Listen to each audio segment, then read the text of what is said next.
Halo, selamat pagi untuk kita semua. Pada kesempatan ini, saya dari mahasiswa STPK Santo Yohanes Rasul Jayapura, yaitu Maria Yosef Syafri Hussein Kalau, akan menseminarkan tema kita adalah orang muda tulang punggung gereja Katolik. Nah, untuk selanjutnya, marilah kita ikuti bersama-sama. Kita lihat dari latar belakangnya dulu. Bab 1. Di sini orang muda-mudi Katolik adalah kelompok usia 13 sampai dengan 35 tahun. Dan kenapa saya memilih orang muda Katolik itu sebagai tulang punggung gereja? Karena orang muda Katolik saat ini banyak yang kurang aktif atau minim terlibat dalam kegiatan pelayanan gereja, sehingga saya mengambil tema orang muda sebagai tulang punggung gereja. Di situ pun kita lihat sebagai ada dua tujuan. Yang pertama sebagai sarana untuk mengajak orang muda untuk ikut aktif dalam kegiatan OMK. Yang kedua sebagai motivasi bagi orang muda Katolik untuk terlibat aktif dalam kegiatan gereja. Sekarang kita lihat masuk dalam bab 2, yaitu pengertian orang muda Katolik. Mungkin orang muda Katolik sekalian bertanya, apa sih itu orang muda Katolik? Istilah orang muda Katolik dikenal sebagai OMK yang rentang usianya 13 sampai dengan 35 tahun. Orang muda Katolik dibagi dalam beberapa kategori.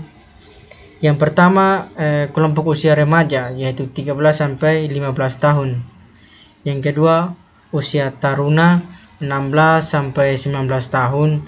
Yang ketiga usia madya 20 sampai 24 tahun.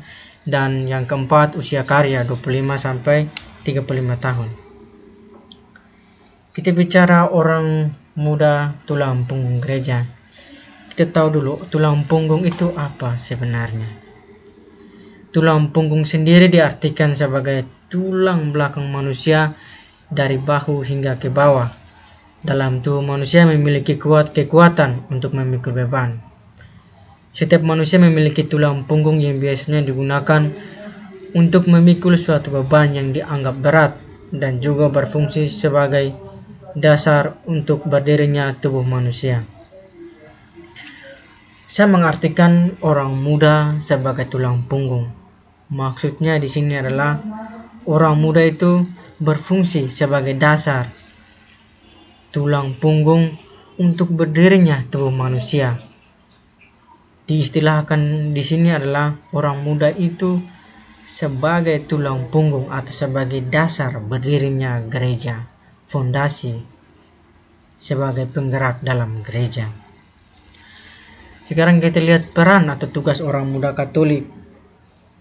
Secara umum saja, yang biasa dilakukan oleh OMK di gereja adalah pertama pelayanan sekolah minggu, bakti sosial, mungkin yang kedua, yang ketiga pertemuan antar OMK daerah dan nasional, yang keempat pelayanan altar, dan yang kelima pelatihan, dan masih banyak jenis kegiatan lainnya.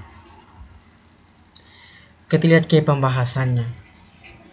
Di sini kita melihat perbandingan antara penjelasan tadi usia OMK 13 sampai 15 tahun dengan kenyataan yang terjadi di lapangan. Kita lihat bahwa keterlibatan orang muda di kalangan gereja sangatlah minim dalam perkembangan gereja. Kenapa demikian? Karena usia 13 sampai 35 tahun dan yang terbagi dalam beberapa golongan tadi, banyak di antara mereka yang kurang tertarik untuk mengikuti kegiatan menggereja. Yang kedua, kenyataannya memang orang muda kurang sadar, mungkin kurang terlibat langsung dalam kegiatan menggereja. Sehingga dilihat dari itu ada beberapa faktor yang mungkin menyebabkan kurangnya keterlibatan orang muda. Yang pertama, kurangnya ajakan, dorongan, dan sosialisasi tentang orang muda Katolik dari gereja, mengajak orang muda Katolik terlibat aktif dalam kegiatan OMK. Yang kedua, kegiatan OMK yang mungkin kurang menarik. Ada kegiatan-kegiatan yang membuat orang muda merasa bosan, tidak ada kegiatan lain yang diganti, atau suasana dalam kegiatan tersebut yang membosankan karena tidak didesain atau kurang disiapkan dengan baik. Di sini saya mengambil kesimpulan bahwa orang muda Katolik kebanyakan yang di atas adalah kurang terlibat atau kurang aktif dalam kegiatan OMK. Hanya sebagian atau sedikit yang mau terlibat dalam kegiatan OMK untuk membantu pelayanan dalam misi gereja Katolik. Sarannya adalah bagi gereja, yaitu gereja harus bisa mengajak dan membina dan juga mendesain kegiatan semenarik mungkin agar OMK bisa merasa tertarik untuk ikut ambil bagian dalam kegiatan gereja, khususnya kegiatan orang muda Katolik. Itu saja seminar kita hari ini. Semoga dengan seminar ini membawa pengetahuan, mengajak orang muda-muda Katolik dimanapun mereka berada. Semoga mereka sadar untuk terlibat aktif dalam kegiatan menggereja. Sekian dan terima kasih. Jangan lupa like, comment, and subscribe banyak-banyak. Terima kasih. Dadah.